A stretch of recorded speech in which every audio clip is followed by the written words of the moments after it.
Assalamualaikum warahmatullahi wabarakatuh. Alhamdulillah wassalatu wassalamu ala rasulillah wa ala alihi wa sahbihi wa man walah. Asyhadu an la ilaha illallah wahdahu la syarikalah wa asyhadu anna Muhammadan abduhu wa rasuluhu la nabiyya ba'da, amma ba'd. Alhamdulillah pada pagi hari ini kita bisa sholat subuh berjamaah sini ya. Kemudian kita bisa sama-sama untuk mengkaji ya, rutin setiap Sabtu subuh ya. Yang pada pagi hari ini kita akan bahas materi fikih ya, khususnya fikih ibadah. Kita akan bahas mubtilatu as-sholati, hal-hal yang membatalkan salat. Ini penting ya, karena sholat ini di antara keutamaannya adalah sebagai diriwayatkan oleh hadis riwayat Imam Ahmad, Imam Tirmidzi hadis sahih. Rasulullah bersabda ya, Rasul amri al-Islam ya. Puncaknya urusan itu adalah Islam. Wa amuduhu as-sholat, dan tiangnya Islam ya. Wa amuduhu tiangnya Islam itu adalah as-sholat dan sholat. Wa dirwatu sinamihi, dan puncak atapnya itu adalah al-jihad. Jihad itu adalah berperang membela agama Allah, yang kita dihebohkan ya. Akhirnya ini ada surat edaran dari Kemenak untuk ada revisi kurikulum di madrasah, di pelajaran-pelajaran seperti perang Badar, jihad Badar ya, perang Uhud itu nanti akan hilangkan ya. Dan ada yang kata-kata khilafah juga dihilangkan. Dan itu kan bagian dari sejarah ya, bagian dari perjalanan hidup Rasulullah, as-sirah nabawiyah, sangat disayangkan. Nah, di hadis itu ada 3 perkara ya: Islam, sholat, dan jihad. Nah, berarti sholat ini memegang peranan penting dari 3 perkara itu. Nah, itu keutamaannya itu di situ disebutkan sholat itu sebagai tiang atau penyangga agama ya. Di hadis lain, inna awwala ma yuhasabul abdu yaumal qiyamah as-sholat. Pentingnya sholat itu bahwa yang pertama kali akan dihisab ya, akan dihitung amalannya nanti di yaumul qiyamah itu adalah apa? Sholat ya. Faidah sholat, kalau sholatnya itu adalah bagus, maka najaha, dia akan dianggap sukses. Tapi kalau sholatnya itu tidak bagus ya, maka khosaro wa khoba, rugi. Nah, itu ada hadis. Oleh karena itu ya, kita dengan kajian pada pagi hari ini hanya ingin memastikan saja apakah sholat kita ini betul-betul sudah sah, sahih ya, atau tidak, atau malah ada beberapa hal yang dalam pandangan kita tidak membatalkan, ternyata apa? Membatalkan. Jadi penting gitu. Para ulama mengatakan ya, tentu kita akan kutip beberapa madhab ya, karena fikih itu adalah banyak pendapat ya. Nah, itu dibolehkan. Jadi ada yang sholat tarawihnya berapa? 11, ada yang 13, ada yang 23, ada juga yang tidak sholat tarawih juga ada. Nah, tapi yang tidak sholat tarawih tidak masuk hitungan. Nah, itu fikih tabiatnya seperti itu. Nah, termasuk dalam pembahasan kita pada pagi hari ini. Pertama ya, al-kalamu amdan bi ghairi maslahati sholat. Kata para ulama ya, yang membatalkan sholat itu adalah berbicara secara sengaja ya, dan itu bukan dalam kerangka kepentingan sholat. Nah, sini kan kalimatnya perlu penjelasan nih. Berbicara dengan sengaja. Berarti kan nanti kalau berbicara dengan tidak sengaja batal nggak? Kan gitu ya. Nah, yang kedua, fi ghairi maslahati sholat, bukan untuk kepentingan sholat. Kalau berbicara untuk kepentingan sholat boleh atau tidak? Nah, itu juga menjadi masalah. Nah, nanti kita bahas ya. Tetapi la khilafa bainal fuqaha, tidak ada perselisihan di antara para ahli fikih ya, bahwa siapapun yang berbicara ketika dia sholat ya, dan dia secara sengaja dan sadar, dan tidak untuk kepentingan sholat, maka sholatnya batal. Kan lagi sholat ya, Allahu Akbar, tiba-tiba dia mendengar ada ini ya, tukang somai lagi sholat, Allahu Akbar. Bang, berhenti dulu bang, saya sholat dulu ya. Nah, itu batal karena dia sengaja dan sadar, bukan untuk kepentingan sholat, tapi untuk kepentingan apa? Perlu kali itu. Itu. Ini disebutkan dzalika Ibnu Munzir wal Hafidz fil Fatwa wa ghairuhuma. Ada dua ulama yang menyebutkan pendapat itu, yaitu bahwa berbicara secara sengaja tidak untuk kepentingan sholat batal sholatnya. Disebutkan oleh Imam Ibnu Al-Munzir dan Al-Hafidz Ibnu Hajar ya, dalam Fathul Bari. Apa dalilnya?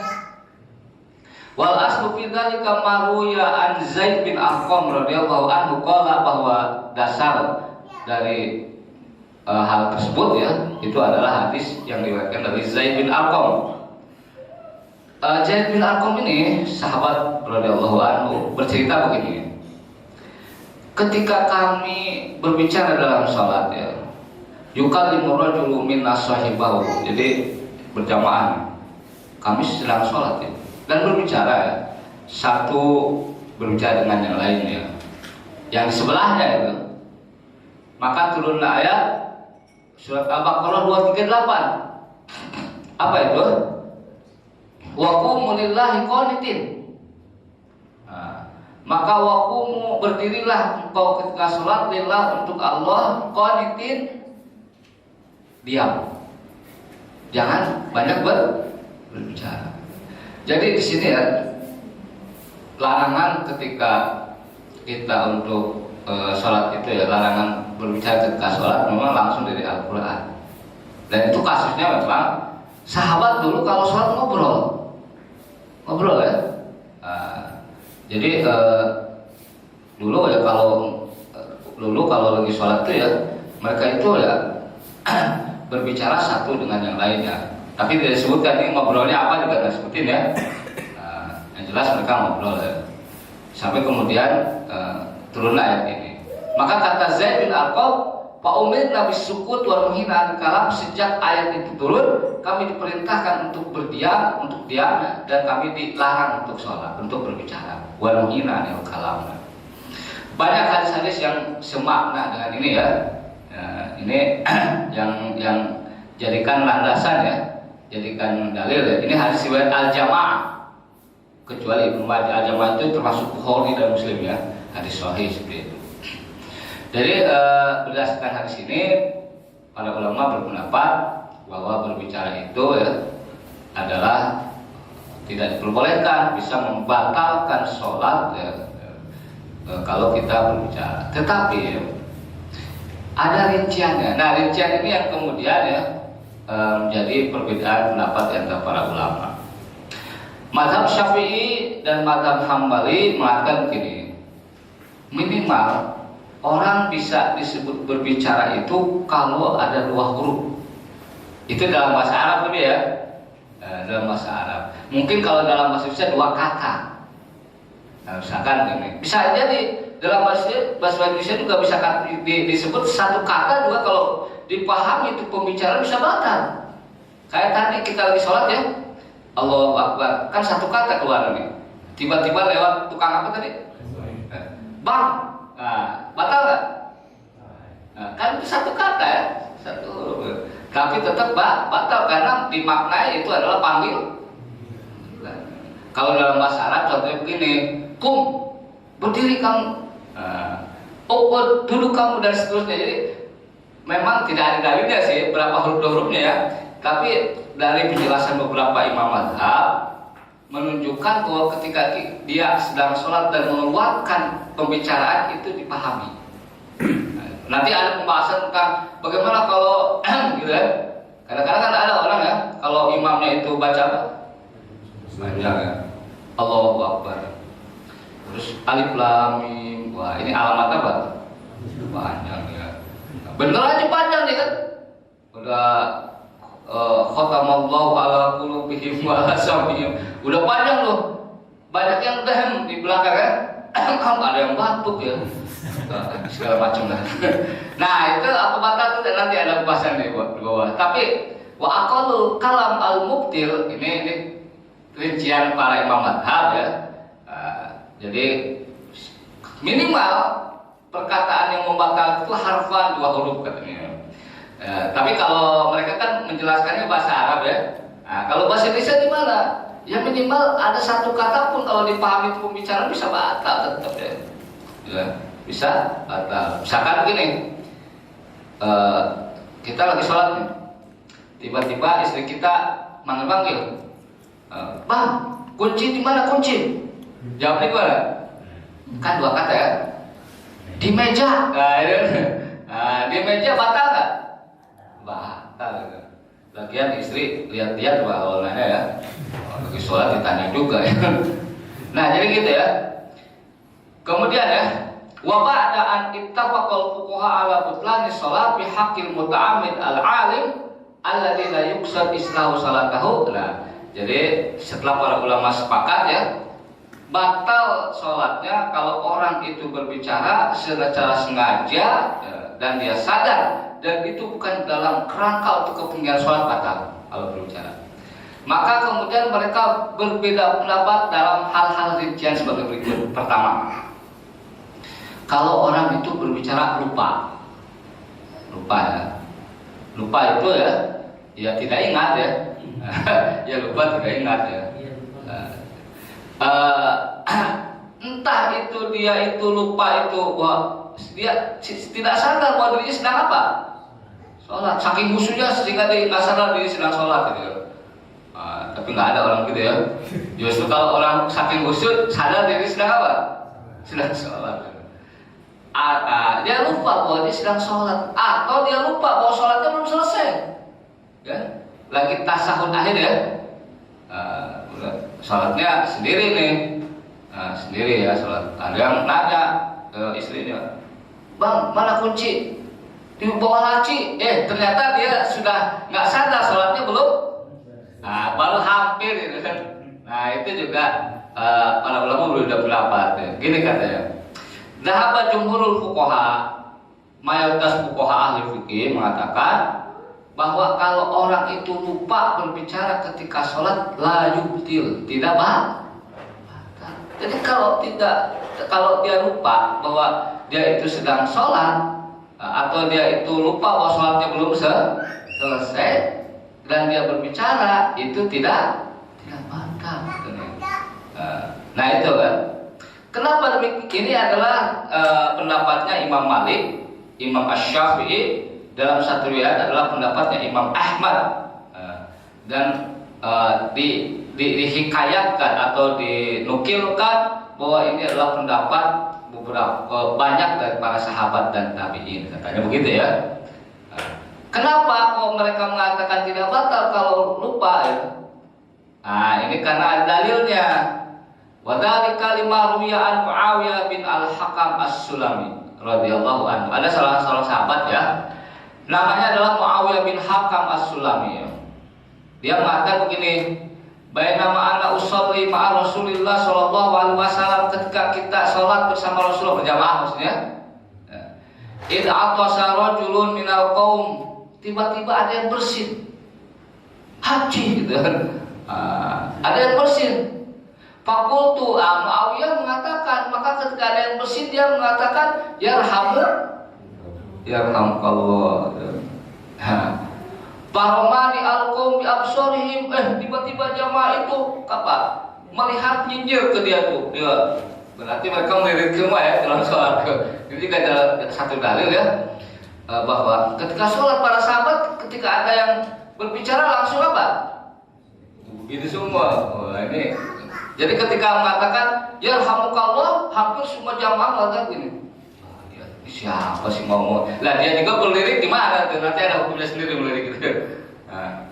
Kemudian apa? Falamma ra'aituhum yusammituna lakin nisakatu. Jadi ketika bukan sebelum itu ada ya. Fakultu. Nah, aku mengatakan jadi ketika dilihatin oleh banyak orang mengucapkan yarhamukallah, Muawiyah bin Al-Hakam mengatakan wasakalat ha ummah. Wasakalat ummah itu begini, itu ungkapan bahasa Arab ya. Masya'akum tangduruna ilayya. Kata Muawiyah, dia malah ngomongnya begini di sholat nih. Masya'akum tangduruna ilayya. Apa urusan kalian lihat aku katanya. Jadi ngomong dia tuh, sudah dia mengucapkan apa? Ya kamu kalau masih ngomong juga, karena dilihatin banyak orang. Apa urusan kalian lihat saya? Nah, rupa-rupanya ya, sahabat-sahabat yang lain paham tidak boleh apa? Berbicara. Maka faja'alu yadribuna bi aydihim ala afkhadihim, kemudian mereka menepukkan tangannya ke paha-paha mereka. Artinya apa? Itu adalah satu isyarat. Apa isyaratnya? Falamma ra'aitu yusammituni lakin sakatu, maka ketika aku melihat mereka agar meminta aku diam, isyarat diam. Ya. Kemudian aku diam. Falamma shalla Rasulullah sallallahu alaihi wasallam. Jadi yang ribut di belakang siapa? Jamaah itu. Rasulullah ya anteng aja di depan jadi yang ribut di belakang itu para jamaahnya gitu. Nah, kemudian apa? Nah, di sini katakan ya, ketika Rasulullah selesai sholatnya, pabi ummi wa abi, demi ibuku dan bapakku, ma ra'aitu mu'alliman qablahu wa la ba'du ahsan ta'liman yuk. Aku belum pernah melihat seorang guru. Rasulullah sebut guru ya, pengajar. Yang sebelumnya aku tidak pernah melihat seorang guru sebelumnya dan sesudahnya lebih baik daripada pengajaran Rasulullah SAW. Kenapa? Ketika Rasulullah selesai sholat, fawallahi demi Allah, maka harani Rasulullah tidak mencaci saya, tidak mencercak saya, tidak membentak saya, wala dorobani, tidak juga memukul saya, wala syatamani, tidak juga mencela saya, mencaci saya. Qala, Rasulullah hanya mengatakan ini. Inna hadhihi sholat ini la yaslah biha syai'un min kalamin nas. Itu tidak pantas ya. Dalam sholat itu sesuatu pun kalau ada obrolan manusia. Tidak pantas itu. Inna mahiyat tasbih wa takbir wa tahmid wa qiraatul Quran. Karena sholat itu isinya adalah tasbih. Subhanallah. Takbir Allah wa akbar. Tahmid alhamdulillah wa qiraatul Quran, baca Jadi isi sholat itu kontennya cuma itu. Ya, tasbih, takbir, tahmid dan baca Al-Quran. Betul ya kalau kita perhatikan. Sholat nggak boleh ada berbicara di situ, kata Rasulullah SAW. Nah, jadi ya ini hadis riwayat Imam Muslim, Imam Ahmad ya, dan Imam An-Nasai dan Imam Daud. Kalau ada hadis Imam Muslim, artinya ini adalah hadis sahih. Ya.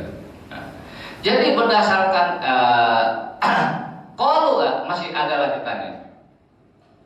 Para ulama mengatakan begini, berdasarkan hadis di atas, ya, apakah kemudian Rasulullah menyuruh Muawiyah bin Hakam As-Sulami mengulang sholatnya? Tidak.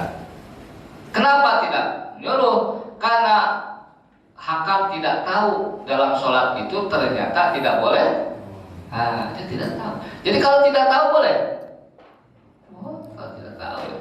Biasanya orang yang baru masuk Islam. Kalau orang yang sudah lama masuk Islam itu masih berbicara ketika sholat, itu namanya apa? Terlalu. Itu meminjam kata-kata Roma Irama ya. Terlalu. Gitu ya. Berarti dia betul-betul tidak memperhatikan ya tentang ilmu sholat. Padahal ilmu sholat itu dasar ya. Minimal setiap muslim tahu itu ilmu sholat itu ya, karena penting. Jadi Rasul memaklumi karena dia tidak tahu berarti tidak batal kan, tidak perlu diulang apa sholat. Ya itu kesimpulan para ulama. Ya. Maka adapun kalau dia itu lupa, apa dalilnya? Karena dalilnya adalah ihtaju bi anna Nabi sallallahu alaihi wasallam takallama fi halis sahwihi ala shalah wa bana alaihi wa lam yaud. Jadi ada hadis yang terkenal, hadis Dzulyaden itu ya. Jadi Rasulullah sholatnya itu ketika itu kurang rakaatnya. Kemudian diingatkan oleh Dzulyaden, salah seorang sahabat Rasulullah gitu. Ada obrolan itu. Rasulullah, apakah memang ini mengqasar sholat atau memang lupa? Kata Rasulullah, aku lupa. Hanya kekurangan rakaatnya, Pak. Kekurangan rakaatnya kemudian ditambah. Nah, berdasarkan hadis itulah kemudian Rasulullah, para ulama menyimpulkan ya. Oh, kalau berbicara karena lupa, kan dia kan kurang rakaat kemudian berbicara ya, lupa sholatnya tuh. Nah, karena dianggap dia sedang apa? Sudah selesai, tapi dia berbicara kan? Nah, karena dia lupa bahwa dia masih sholatnya ada sisa 2 rakaat lagi, maka kemudian para ulama menyimpulkan, oh kalau lupa ketika berbicara dalam sholat berarti tidak batal. Misalkan begini tadi lagi sholat Allahu Akbar, ada yang maknanya ya, di mana kunci? Di atas laci. Lupa saya gitu. Di atas laci, lupa. Dia ngomongnya lupa gede juga gitu. Nah kalau lupa itu adalah tidak batal. Wadhab Abu Hanifah wa Ahmad wa fi riwayah saniyah. Jadi Imam Abu Hanifah, Ahmad, ini riwayat yang kedua ya. Wal Hadawiyah itu salah satu ulama dari kalangan madhab Zaidiyah. Zaidiyah itu adalah orang sering nyebutnya adalah Syiah ya. Tapi itu Syiah yang sebenarnya paling dekat dengan Ahlus Sunnah. Dan amalan-amalan fikihnya itu sama persis dengan Ahlus Sunnah, hanya beberapa hal yang berbeda sedikit saja. Contohnya ya, Zaidiyah itu kalau adzan itu ada tambahannya, hayya ala khairil amal, ada itu. Itu karena pusatnya Syiah Zaidiyah itu kan di Yaman ya. Nah, saya belajar di Yaman terus 9 tahun. Jadi ketika ada adzan hayya ala khairil amal, ini apa ini? Oh, itu adalah fikihnya Zaidiyah, Hadawiyah itu. Dan memang secara dalil lemah itu. Bahkan dianggap tidak ada dalil yang bisa dijadikan rujukan menurut Ahlus Sunnah ya. Sehingga saya masih ingat ya, ada mufti Yaman gitu, namanya Syekh Ibrahim. Dia itu suka melucu ketika kuliah. Walaupun kadang-kadang melucunya itu pakai bahasa Arab pasaran. Dan ketika melucu itu orang-orang Yaman pada ketawa tuh. Kita kan belum paham tuh bahasa pasaran. Akhirnya tanya ke orang Yaman, apa sih maksudnya? Setelah dijelaskan dengan bahasa Arab pusat, kita orang-orang asing ketawanya belakangan. Nah, itu terjadi itu. Wah, pada ketawa. Saya tanya, apa sih? Oh, gitu, ketawa baru gitu. Di antara hal yang melucu itu begini, Syekh, itu kalau ada adzan hayya ala khairil amal, itu kan rajin di Yaman ya. Jawabnya apa? Kata dia, kalau ada orang adzan mengucapkan hayya alal amal, hayya ala khairil amal. Kalau kita kan as-salatu khairum minan, itu masih ada landasannya dalam pandangan Ahlus Sunnah. Kata saya begini, kalau ada orang adzan hayya ala khairil amal gitu. Jawabannya apa sih? Kata dia, innalillahi wa inna ilaihi raji'un. Ketawa banget kita. Ada yang saya ingat benar. Jadi dia itu sering pakai bahasa Arab pasaran yang kadang-kadang kita bisa memahaminya hanya 70-60% ya. Tapi kalau bahasa Arab kita paham. Jadi kata dia saking keselnya mungkin gak ada dalil itu. jawab aja katanya inna lillahi wa inna ilaihi raji'un. Nah, gitu. Jadi gitu ya. Nah, lain lagi nih kalau Syiah beneran, ada tambahan ada nggak? Syiah beneran. Nah, Syiah beneran itu tambahan azannya. Saya pernah ke Iran, Bang. Nah, tapi saya bukan Syiah. Tenang aja.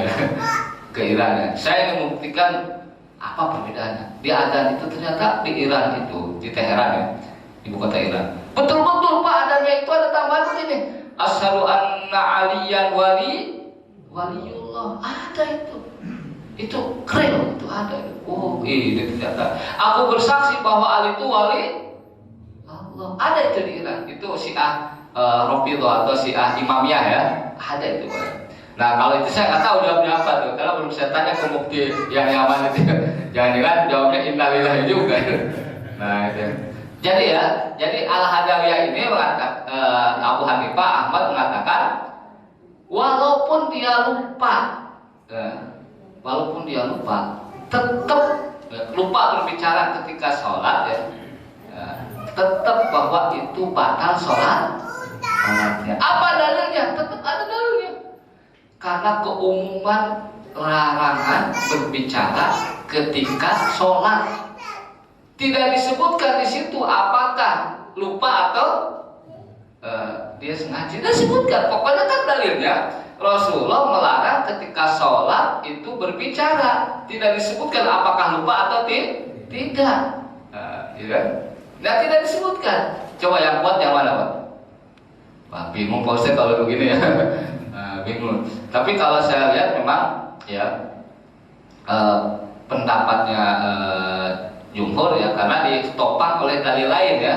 Nah, itu kuat. Kalau lupa boleh ya. Artinya tidak batal ya, bukan boleh ya.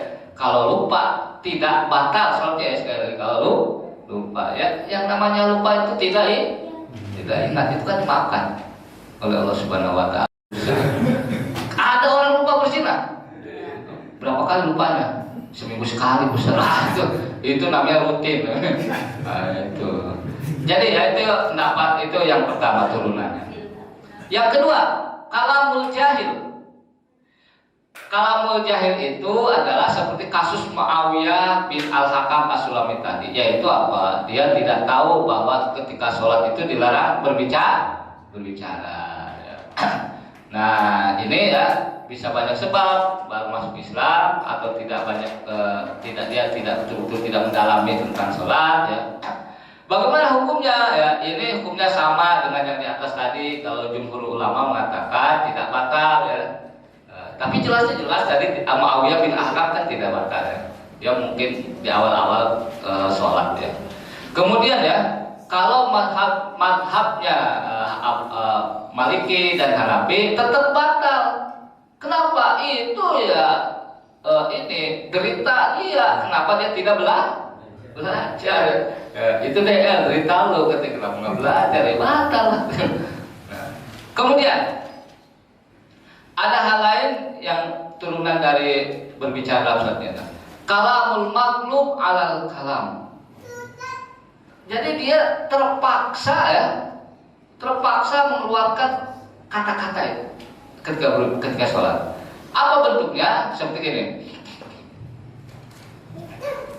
Dia mengeluarkan kata-kata tanpa dia sadari, tanpa ikhtiar, tanpa ada pilihan dari dirinya.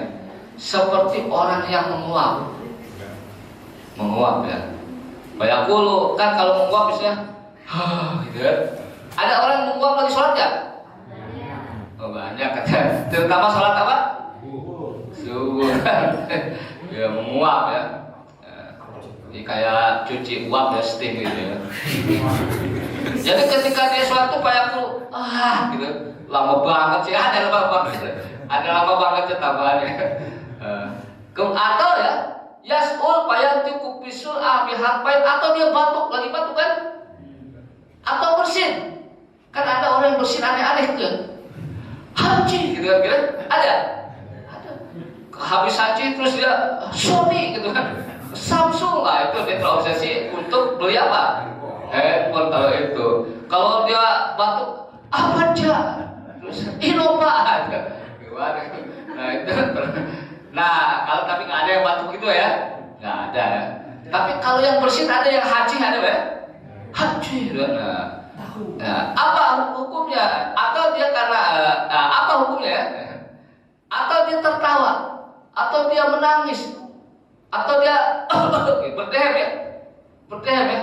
Nah, tadi yang kita sering sebutkan kalau imamnya lama kan sering banyak berdehem kan?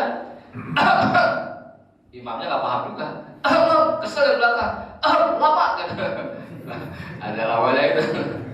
Nah, patabayyan min hakbat. Nah, ini rincian mereka aja ya. Tidak ada dalil, cuma ingin dijelaskan ya.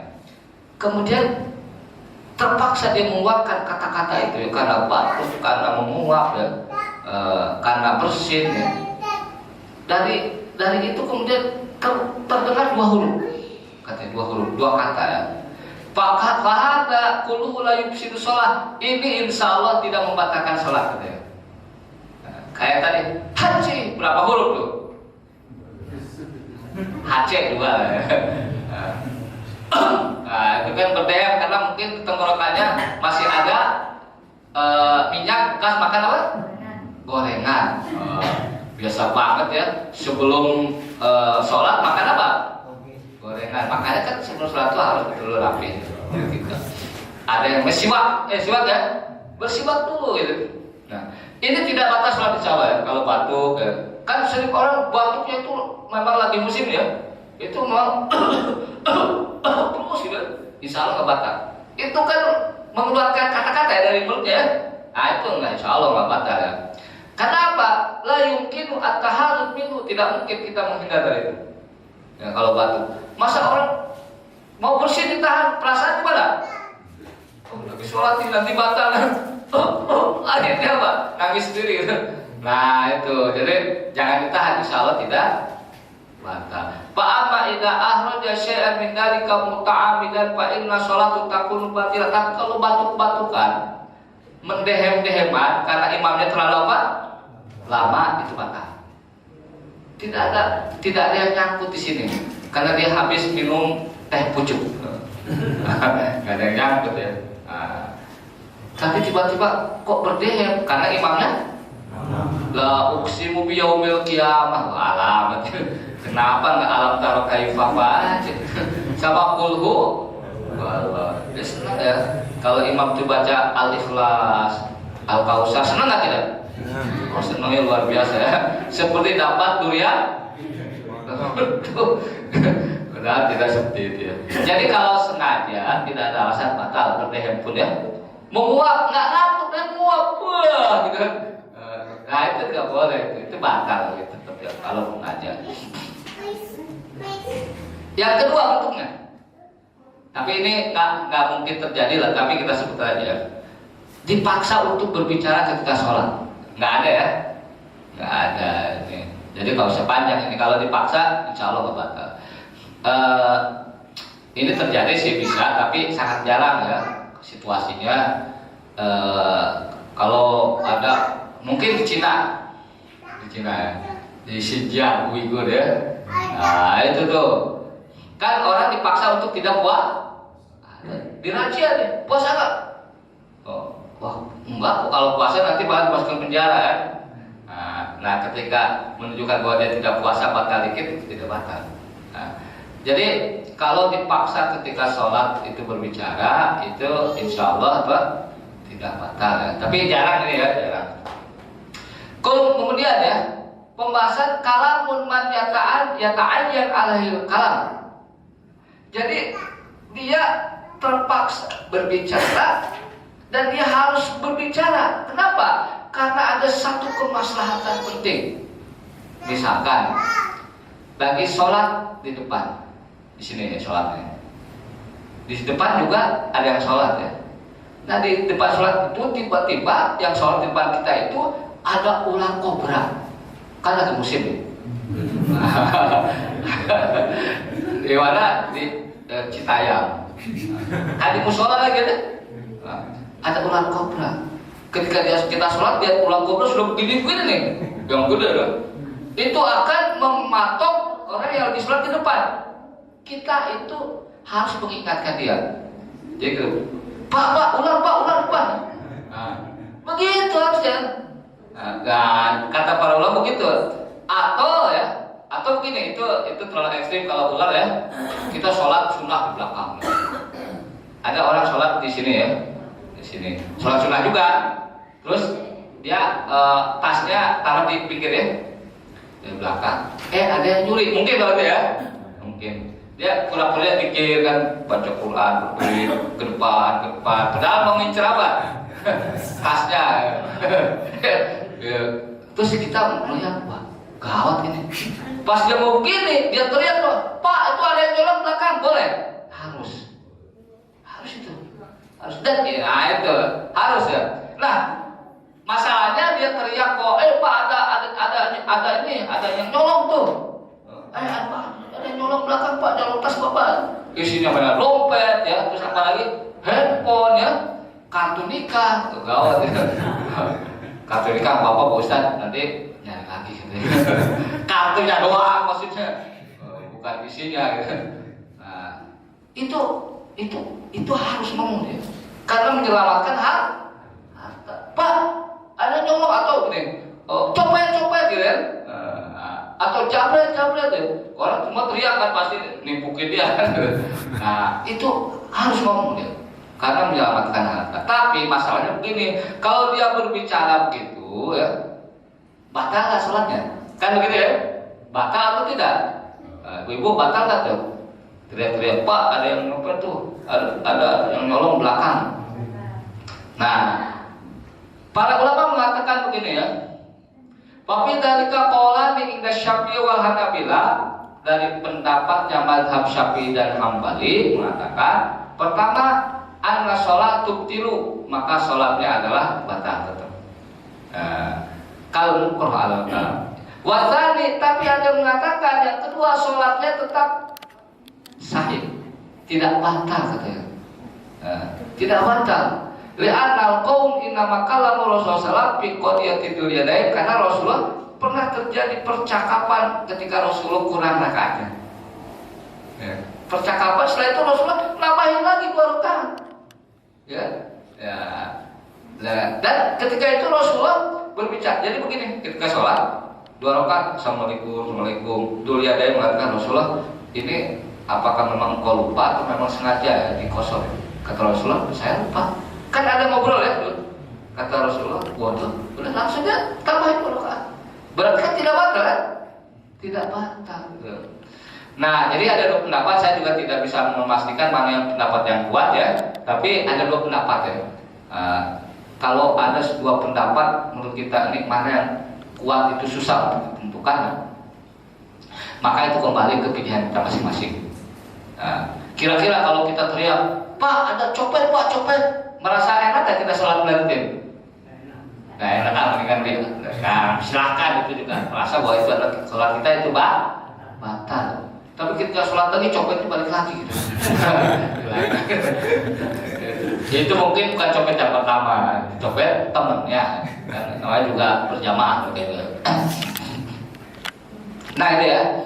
Tapi ya, yang kita sebutkan tadi ya, ketika batuk, berdehem, kalau itu termasuk adalah pendapat yang mengatakan tidak batal ya, perlu diingat itu semua kalau perkataannya itu atau pembicaranya itu adalah tidak banyak. Ya, tidak banyak. Tapi kalau pembicaranya udah banyak banget ya, sehingga bukan lagi berbicara tapi ngerumpi, atau itu batal. Ngerumpi. Artinya, misalkan tadi kan yang mengatakan ini, ini ya, memberitahu bahwa ada yang mencuri barangnya ya. Pak ada yang mencuri. Pak nyolong itu nyolong. Nah, kan kalau dia berpendapat tidak batal kan ada ya. Nah itu pun kalau pembicaraan omongannya itu tidak terlalu banyak ya. Tapi kalau terlalu banyak ya, Pak ada yang nyolong, orangnya tinggi Pak. Wah, tambahin orangnya tinggi ya. Hati-hati Pak. Makanya kalau naruh tas jangan dipikir, di depan aja Pak. Itu terlalu banyak kalau itu. Itu namanya memberi keterangan di depan ke polisi ya kalau itu. Ya cukup begini aja Pak. Copet Pak, copet, selesai udah. Ini sederhana ya. Sederhana. Kemudian yang dipermasalahkan para ulama juga terkait berbicara ini. Anakhu bis shalah. Anakhu itu adalah mengeluarkan angin dari mulut kita ketika sholat. Seperti apa? Orang menggigil, gitu kan? Atau ketika orang menangis tersusul, kan ada orang sholat menangis ya? Sampai terus, boleh atau tidak? Saking sedihnya dia menangis itu, sholat. Kenapa? Karena mungkin ya ditimpa musibah ya, menangis mungkin habis ditinggal siapa? Anaknya atau istrinya ya, gitu. Dia menangis sebenarnya sampai dia kemudian mengeluarkan suara ya, karena ada udara keluar dari mulutnya, dia menangis. Kan suka ada nulis ini, ada. Nah gitu ya. Ini gimana hukumnya? Zahaba asy-Syafi'i wal Hanabila fil mu'tamad innahu ila annahu in bana min harfan batala salat illa bala. Kalau dia menangis ya ketika sholat, maka kalau mengeluarkan ada 2 huruf dan itu dipahami, itu batal salatnya. Nah, tapi kalau cuma itu nggak masalah. Nah, gitu kan. Tetapi mazhab Malikiyah mengatakan tetap itu batal. Ya. Innahu kalam tubtilu bihi shalah in kana amidan aw jahilan. Jadi kalau dia lagi menangis, nah begitu dia mengatakan dan suaranya keluar ya, gede ya. Nah, kalau itu disengaja, in kana amidan, innal kalam tubtilu bihi shalah in kana amidan aw jahilan. Kalau itu disengaja itu adalah batal. Tapi kalau dia itu tidak disengaja, la tubtilu. Tidak batal atau lupa ya. Abu Hanifah mengatakan begini, anak kho bisauti murtafiin yubtilu sholata bi kholata. Kalau dia itu ini suaranya rendah ya. Tapi kalau apalagi kalau gini itu lain. Kalau suaranya terlalu tinggi, maka itu adalah batal kata Abu Hanifah. Tapi menurut saya sih kalau wajar-wajar saja sih nggak batal. Kalau menangis terseduh-seduh ya. Kadang-kadang orang saking khususnya ya, mengingat dosa-dosa yang lalu ya, dia menangis dalam sholatnya, apalagi mendengar bacaan imamnya merdu gitu ya. Kemudian di situ diingat tentang neraka ya.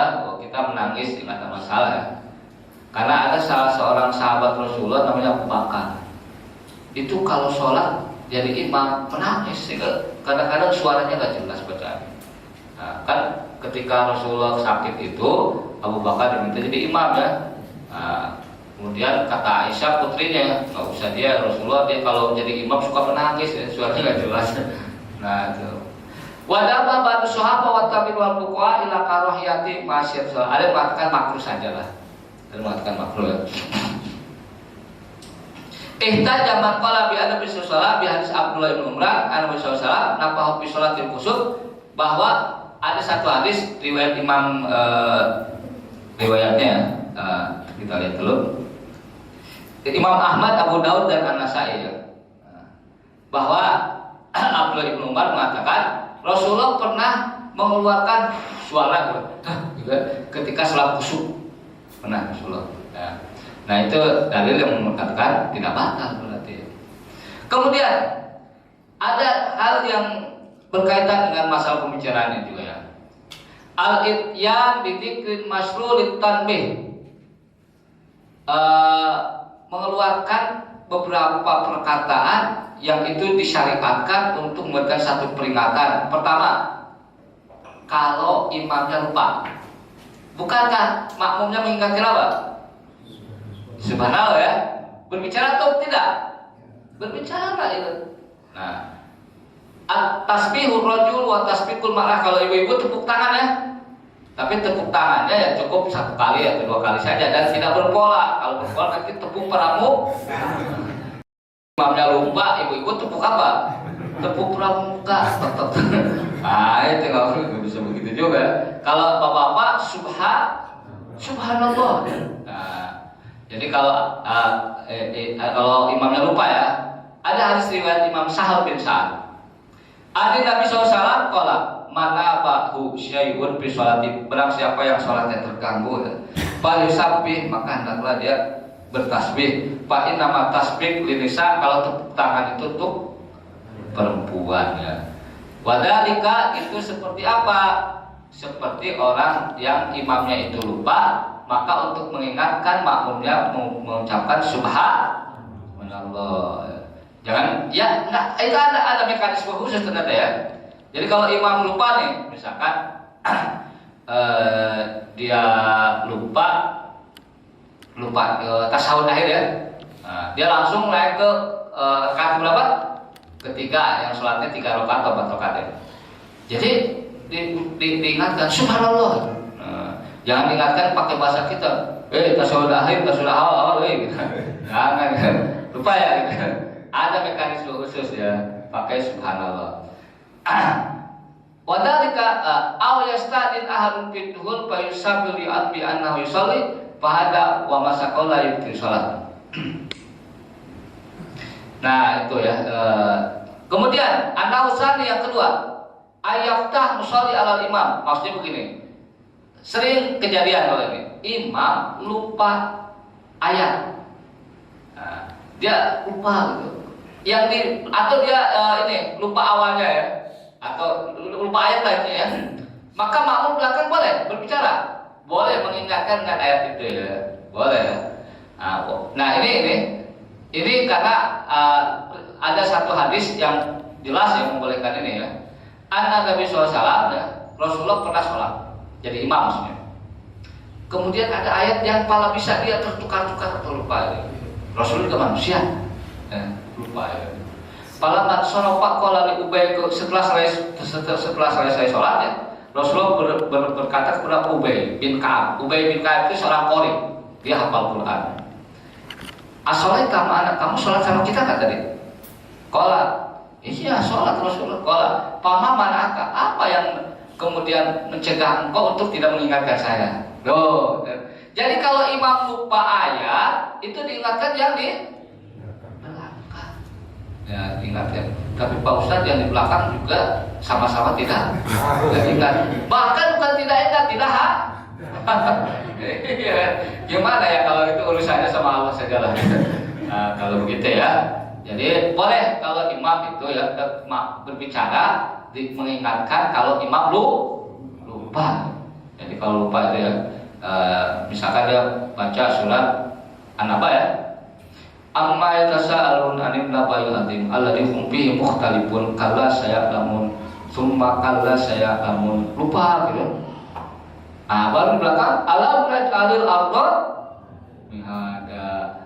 Terus baru dia alam naj'alil mihada, lupa lagi dia. Nah, itu bukan lupa, dia udah lama enggak hafal. Alam naj'alil arda mihada, lupa lagi, diingat lagi. Wal jibala autada, lupa lagi. Wa khalaqnakum, udah saya jadi imam. Kesel kan maunya kan? Udah, Ustaz saya jadi imam. Ustaz pakai dulu. Ternyata Pak Ustadz itu ya di rumahnya lagi banyak masalah, sedang digugat cerai sama istrinya misalkan gitu. Ini juga misalkan ya. Ustadz juga manusia gitu kan ya. Waduh, gawat juga Ustadz banyak lupanya, lagi banyak masalah dia, banyak hutang gitu. Wan Anas radhiyallahu anhu qala kunna naftahu alal alimah. Jadi biasa kata Anas bin Malik, kami biasa kalau ada sahabat jadi imam dia lupa, kami ingatkan dengan ayat yang diingat di belakang. Jadi begitu, makanya makmum saf pertama itu adalah mereka yang juga bacaan hafalan Al-Qur'annya juga banyak. Jadi biar kalau yang hafalan Qur'annya itu di belakang, masjid jamil ya, belakang loh. Imamnya lupa, kasih teriak kan, teriak. Itu lupa kasihan. Nah ada lagi nomor handphonenya berapa dia? Lupa ya. Nah, tetapi wa yufariqu Abu Hanifah bainal fathi minal muqtadi wal fath min ghairihi. Fal fathu minal muqtadi imami jahil. Kalau Imam Abu Hanifah membedakan begini. Jadi sholat imamnya ya, yang boleh ya, boleh meluruskan itu berbicara adalah yang jadi makmumnya. Banyak bergerak dan itu bukan bagian dari sholat, secara sengaja atau lupa itu batal. Jadi apabila dari jenis sholat, misalkan gini di sholat ini, dia kelebihan ruku, itu kan amalan sholat ya, nggak masalah, lupa namanya, nggak batal ya.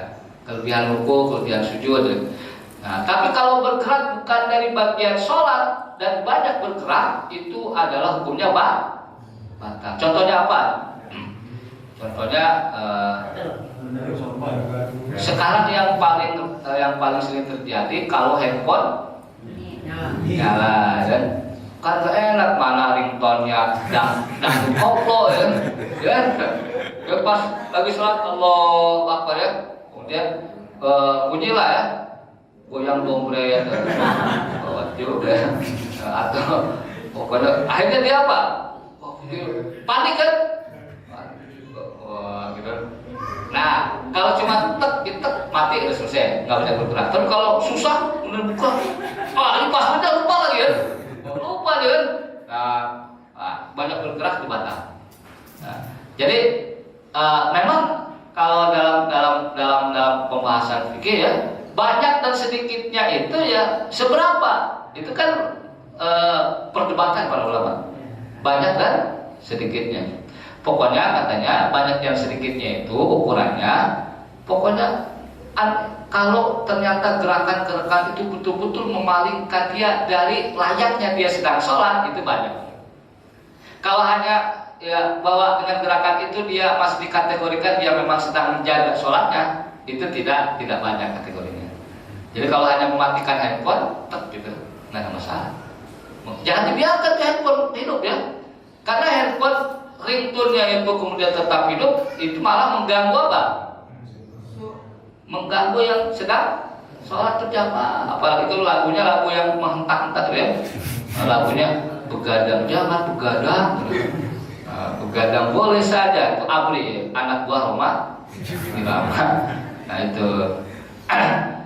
Tetapi ada beberapa pengecualian, karena memang ada beberapa contoh dari Rasulullah SAW. Apa itu?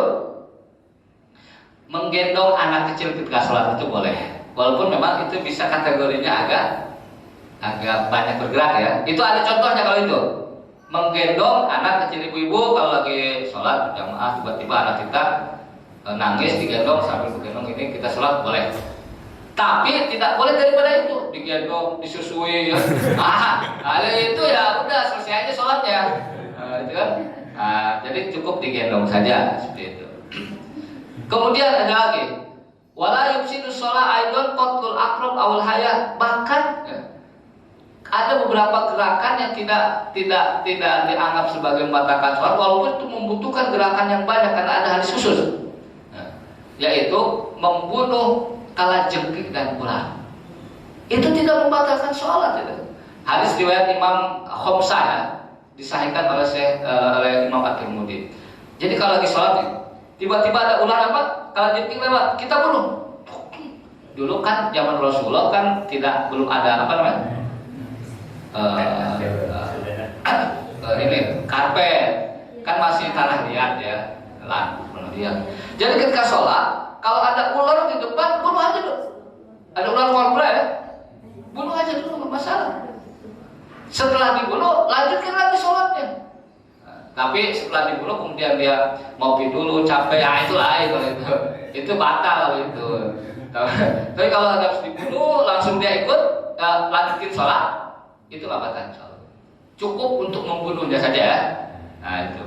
Kemudian yang terakhir, memang ini penjelasannya luas. Pokoknya kalau orang itu kemudian meninggalkan satu rukun atau syarat secara sengaja atau tanpa ada alasan apapun dalam sholat, maka sholatnya batal. Contohnya ya, rukun yang ditinggalkan itu misalkan ya, dia lupa takbiratul ihramnya batal, ya.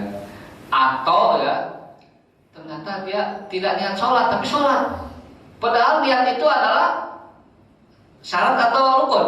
Nah, pendapat ulama berbeda-beda ya. Apa sih Pak perbedaan syarat dengan rukun? Syarat itu adalah di luar amalan itu. Misalkan ini, wudu syarat apa? Sholat. Tapi apakah wudu itu bagian dari sholat? Bukan, itu nama syarat ya. Tapi kalau rukun itu bagian dari amalan itu. Takbiratul ihram bagian dari sholat. itu. Jadi kalau ada satu rukun atau syarat yang secara sengaja ditinggalkan, maka itu batal sholatnya. Seperti lagi sholat, tiba-tiba kolornya merosot. Nah, bapak-bapak pakai sarung, kolornya merosot, kemudian yang ada yang nempel adalah Superman. Batal nggak sholatnya? Batal, karena menurut dia terbuka auratnya. Pas sujud, pas ruku ya, pas ruku itu sarungnya ada yang narik anaknya. Cok, ibu-ibu yang di belakang teriak-teriak, gitu.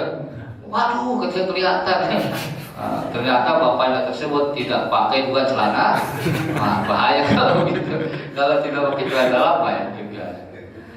Nah, atau ketika sholat kena najis, kan tidak tohara ya. Lagi sholat, ruku, anak kita yang lagi digendong apa? Pipis loh. Mana anak yang udah 3 tahun kan? Ngacar aja gitu. Wah, gawat juga. Malah apalagi dia di sap pertama, wah malu banget gitu. Nah, itu batal karena kena najis. Nah, itu. Jadi kalau rukun atau syaratnya itu ditinggalkan secara sengaja tanpa udzur, itu membatalkan sholat. Rinciannya membanyak ini. Nah, itulah hal-hal yang membatalkan sholat. Ya. Mudah-mudahan ini menjadi perhatian kita bersama. Sebelum tutup mungkin ada hal yang mau ditanyakan, dipersilakan. Silakan ibu bapak-bapak yang ingin bertanya, Ustaz. Ya, kalau sholat terakhir kita kadang-kadang sujud itu kan kita berdoa ya setelah selesai bacaan sholat itu kan, tapi dalam hati gitu, cuma pakai bahasa Indonesia itu membatalkan. Nah, selagi memang tidak keluar dari lisan kita, itu insya Allah tidak membatalkan. Tapi kalau sudah keluar dari lisan kita, para ulama juga berbeda pendapat. Apakah doa itu dalam sholat itu harus bahasa Arab atau boleh dengan bahasa selain Arab? Abu Hanifah mengatakan mau bahasa Arab atau enggak gitu. Itu kalau ada unsur bahwa itu bisa langsung dikabulkan oleh makhluk ya. Kayak tadi ya, Allahumma atini rupiah, ya Allah berikan aku rupiah, yang sebelahnya apa? Kedengaran nih, orang lagi butuh duit.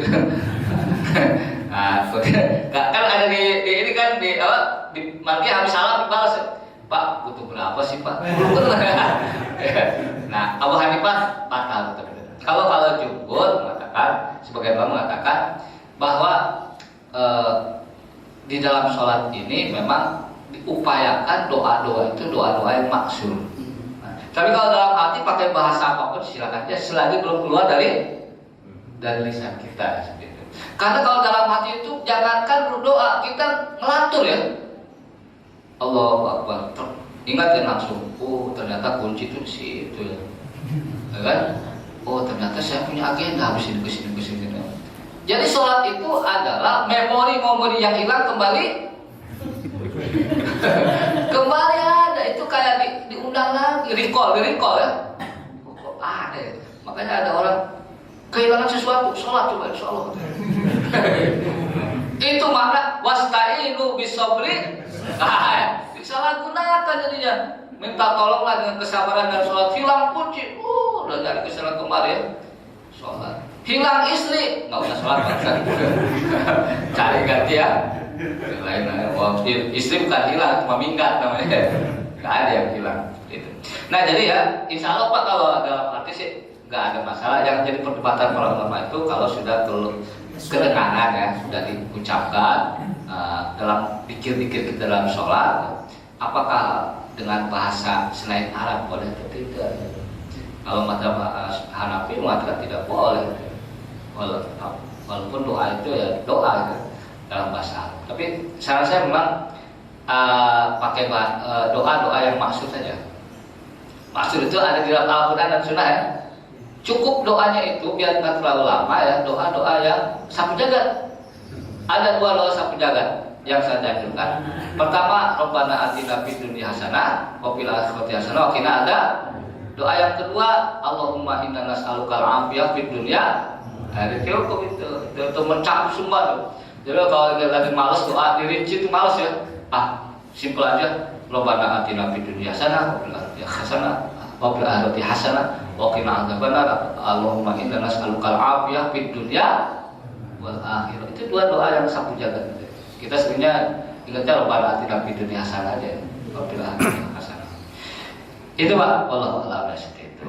Silakan lagi. Bapak ya silakan. Gimana Ustaz untuk membuat kembali lagi khusyuk dalam sholat, khususnya dalam jamaah, bila mana kita tahu misalnya dalam sholat dahar keluar suaranya gitu ya, ada maghrib, isya, subuh, terus kita tahu imamnya salah, gitu ya kan? Salah dalam hal bacaan atau bacaan. Nah terus gimana tuh? Gitu. Kita kan pasti terganggu lagi. Gitu. Iya sih. Nah, apalagi pas banget dia ayatnya panjang. Iya. Ya, lanjutnya nggak beres. Yes.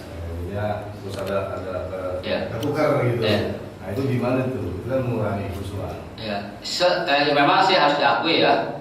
Imam itu kan ada persyaratannya ya, standar ya. Yang pertama adalah paling akrab, yang paling fasih baca Al-Qur'annya. Nah, memang yang bagus boleh, silakan aja, boleh. Memang perlu juga sih sertifikasi imam ya. Perlu itu sertifikasi imam ya. Ya imamnya itu fasih ya. Yang tambah-tambahin dia tidak radikal, nah. Yang penting fasih dulu. Nah, perlu memang itu ya. Setahu saya kalau negara-negara Arab itu imam dan khotib itu biasanya memang digaji oleh negara. Dia punya standarnya. Nah, jadi kayak PNS, penerimaan CPNS calon imam masjid tadi. Nah, itu bagus ya, bagus itu. Itu pekerjaannya Kementerian maksudnya, Kementerian Agama. Jadi bereskan imam-imam masjid itu yang urgent sekarang, betul ya? Betul, saya setuju tuh. Kemenak sekarang bereskan imam-imam masjid yang betul-betul profesional, bahasa kerennya ya, yang akro, yang fasih. Nah itu distandarkan. Karena begini ya, tidak semua orang yang pintar ahli agama itu fasih bacanya, enggak juga. Ada Pak, doktor, tapi memang bidangnya tasawuf. Ketika baca Qur'annya masih mendingan anak tahfidz Qur'an, lebih fasih daripada dia. Nah, ada yang gitu. Jadi emang yang seperti Rasulullah nih. Tadi tanya ya, Ubay bin Ka'ab kan fasih, bukan Abu Bakar, bukan siapa? Umar bin Khattab, bukan Utsman ya, bukan Ali. Ditanya, Ubay kamu tadi sholat sama saya di belakang. Iya, kenapa nggak benerin saya? Dia fasih, bacaannya juga enak ya. Bahkan bukan hanya itu, kalau lagi sholat berjamaah kita jadi makmum, kita betul-betul terburu-buru sholat berjamaah nih. Imamnya bacanya panjang, sementara kita terburu-buru ke airport. Waduh, ini imam bacaannya kok panjang banget. Sementara saya udah tunggu mobil untuk segera meluncur kemana? Ke airport. Boleh memisahkan diri Pak? Boleh, dan sah, nggak ada masalah. Apalagi ada keperluan. Nah itu, jadi sabar aja kalau menemukan seperti itu, sembari memperbaiki kualitas imam masing-masing masjid, itu perlu. Dan ini sebenarnya ada pekerjaan pemerintah yang real ya, daripada radikal nggak jelas ya. Nah, yang jelas aja, kasih insentif untuk imam yang benar ya. Nah itu udah mantap itu. Imam digaji sebulannya berapa kayak PNS ya? Iya kan? Boleh lah berapa ya? Semua nanti mutasi jadi imam. Oh baru di Aceh. Kalau di Arab, beberapa negara Arab sudah. Itu di beberapa kerajaan-kerajaan Muslim dulu, Abbasiyah, Umayyah, itu imam itu memang. Malaysia juga ya? Iya, Indonesia berarti belum gitu ya? Di Aceh. Iya, Indonesia aja, Aceh saja. Tapi aneh juga ya. Sekarang ada survei yang dikeluarkan oleh Kemenak, daerah-daerah mana yang tingkat kerukunan, apa namanya, toleransi ya. Ternyata Aceh paling buruk katanya. Ada juga yang paling tinggi mana? Papua. Ini udah terbolak-balik nih Menteri Agama sekarang ya. Agawat juga tuh Menteri Agama. Dia nggak tahu supaya pakai apa ya. Kita Kementerian Agama biar Papua banyak masuk Islam. Itu hikmahnya. Hikmahnya oke. Dan ada lagi nggak? Ibu-ibu belum ya? Iya, itu. Silakan. Ibu dulu apa? Di luar tema ya Pak. Ya. Boleh ya apa? Itu kan sekarang wanita sunat itu udah nggak boleh gitu kalau di rumah sakit itu nggak izin gitu gimana? Nah, ini bisa jadi pembahasan materi fikih berikutnya. Saya tahu itu para ulama berbeda pendapat terkait hukum sunat bagi perempuan ya. Ada yang mengatakan itu sunnah muakkadah, ada yang mengatakan mubah, boleh-boleh saja, boleh disunat, boleh tidak. Ada yang memakruhkannya bahkan. Terjadi di beberapa muslim di Afrika. Itu konsep sunatnya perempuan itu cenderung mendolimi perempuan. Terjadi di beberapa daerah muslim di Afrika terutama ya.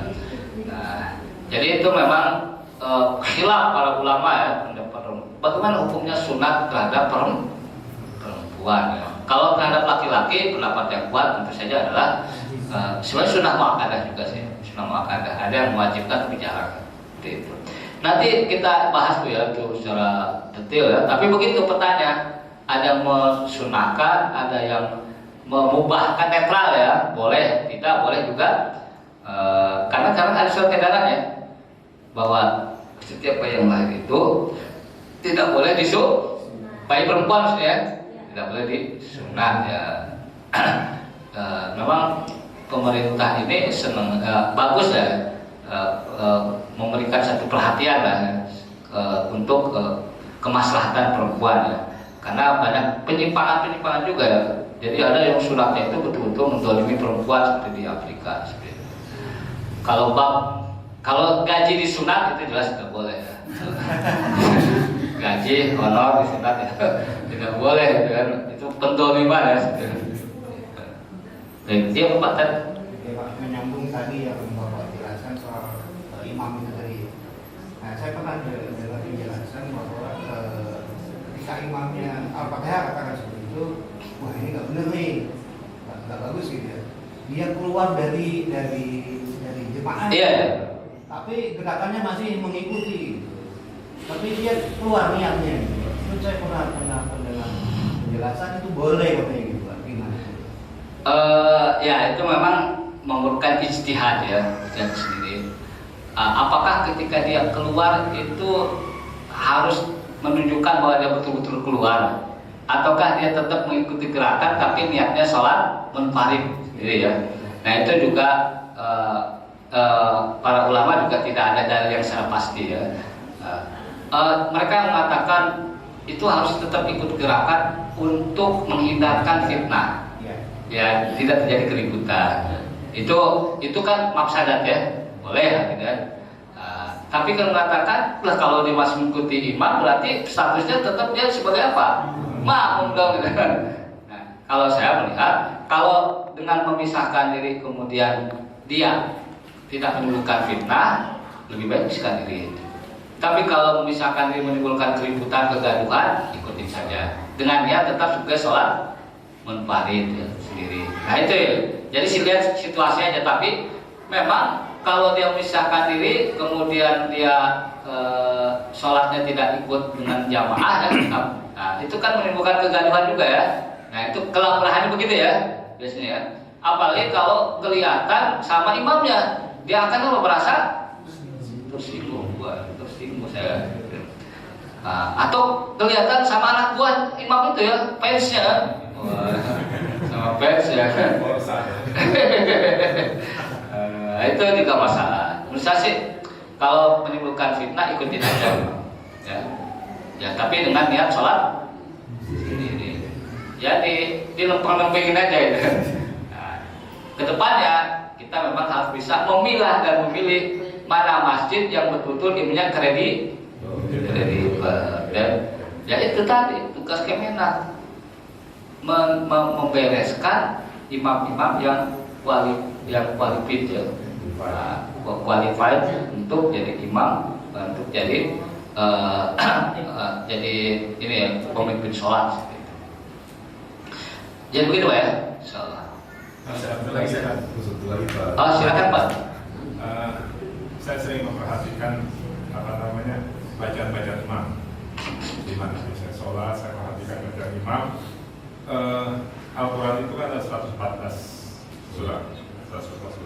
Kemudian misalnya pada rakaat pertama dia membaca surat yang ke-100, rakaat kedua dia membaca surat yang ke-112. Itu secara teratur, artinya tartilah gitu kan. Jarang sekali saya memperhatikan orang baca surat 112 dulu baru ke 99 atau berapa. Nah ini saya cari dalil-dalilnya ini memang belum ketemu kan. Apakah memang ini dalilnya dari fatwa ulama atau gimana? Sehingga itu turunan kayak gitu. Nah, kalau misalnya memang kan ada yang suka terbalik-balik nih, terbalik-balik dalam arti ayat 100 dulu baru rakaat keduanya ayat ke-98 atau gimana, surat ke-98 gimana? Ini dalilnya Mas. Ya. Dalilnya itu ya. Jadi begini, sangat dianjurkan ketika seseorang menjadi imam membaca bacaan Al-Qur'annya itu secara berurutan. Kenapa? Itu dari af'al Rasulullah, dari analisa Rasulullah jadi imam gitu selalu. Al-Baqarah dulu baru Al-Imran begitu. Itu Rasulullah. Cuman pekerjaan atau aktivitas Rasulullah itu apakah menunjukkan keharusan atau keanjuran atau antara dua lah, keharusan atau anjuran. Para ulama mengatakan bahwa kalau pekerjaan Rasulullah itu adalah bisa dikatakan sebagai keharusan, bisa juga anjuran. Ya kalau anjuran berarti boleh dong kita ayat Al-Imran dulu baru Al-Baqarah dulu. Nah kalau mengatakan itu, karena ya kalau dalil yang kuat itu dari hadis itu adalah kata-kata Rasulullah. Tapi kalau dari pekerjaan Rasulullah itu adalah kesimpulan para ulama. Kan ada hadis qauli, ada hadis fi'li. Mana yang paling kuat? Hadis qauli. Karena kalau hadis qauli Rasulullah mengatakan aku haramkan ini jelas. Tapi kalau Rasul tidak mau makan itu, apa berarti itu haram? Nah itu maksudnya. Nah jadi situ perbedaan pendapat para ulama. Walaupun begitu para ulama mengatakan memang sangat dianjurkan ayat rakaat pertama baca Allahu la ilaha lillahi ma fis samawati wa fil ardi wa in tubdu ma fi anfusikum. Rakaat kedua surat-surat pendek boleh saja. Seperti itu kan. Ya. Kalau dibalik, ya boleh-boleh saja, cuma tidak mengikuti kebiasaan Rasul.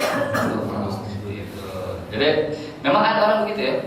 Allahu la ilaha huwal hayyul qayyum ya, la ta'khudhuhu dan seterusnya. Itu di rakaat kedua ya. Rakaat pertama ya surat-surat pendek. Nah itu tidak sesuai dengan yang dianjurkan oleh para ulama berdasarkan melihat kebiasaan siapa? Rasul. Jadi begini, kebiasaan Rasul itu tidak mesti menunjukkan wajib kata mereka bagi yang membolehkan. Itu bisa jadi hanya merupakan anjuran. Jadi kira-kira begitu ya. Jadi kalau baiknya gimana? Ya memang berurutan. Baiknya berurutan. Tapi kalau bacaan pertama kan biasanya kan habis Al-Fatihah ya.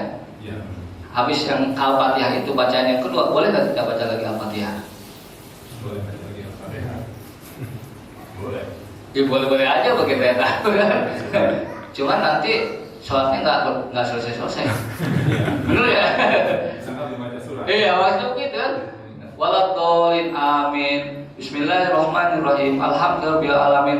Orang yang baru datang kan, waladhdallin amin. Udah rukus sekarang. Saya ingat dulu ada imam mungkin nervous atau apa namanya grogi awal jadi imam awal. Itu pas pas pas bacaannya Allahu Akbar itu dia Al-Fatihah, setelah itu langsung ruku gitu. Berarti kan cuma Al-Fatihah doang ya, waladhdallin Allahu Akbar, ada yang begitu. Tapi boleh nggak? Nah, para ulama mengatakan bacaan kedua imam setelah Al-Fatihah itu hukumnya apa? Rukun kah? Sunnah kah? Ternyata kan cuma sunnah. Jadi kalau imam baca Al-Fatihah saja setelah itu ruku, pada hakikatnya apa? Boleh, cuma itu khilaful aula. Itu bertentangan yang sangat dianjurkan karena tidak biasa Rasulullah melakukan ini. Nah, akan dianggap aneh juga ya. Dianggapnya kemudian sebagai aliran apa? Wah, sesat itu cuma Al-Fatihah kok. Benar dari sisi fikih boleh nggak? Boleh gitu. Waladhdallin amin Allahu Akbar. Wah, enak banget ya. Itu masih mendingan gini. Waladhdallin amin terus imam mengatakan Yasin Allahu Akbar. Nah, itu masih mendingan. Ada Yasin ya. Ada Yasin ya. Ayat kedua Qaf gitu. Lagi perawi Nun.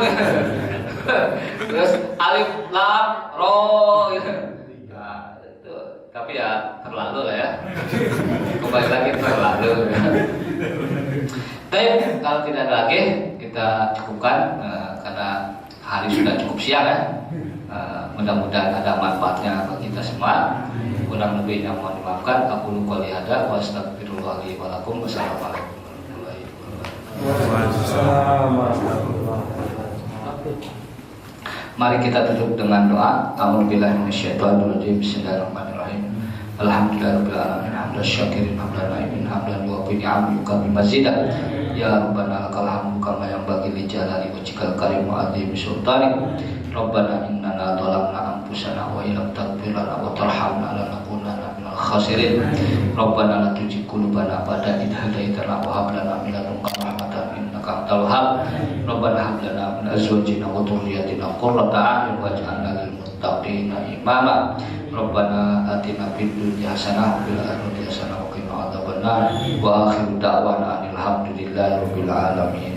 Subhanakallahumma wa bihamdika asyhadu an la ilaha illa anta astaghfiruka wa atubu ilaik. Assalamualaikum warahmatullahi wabarakatuh.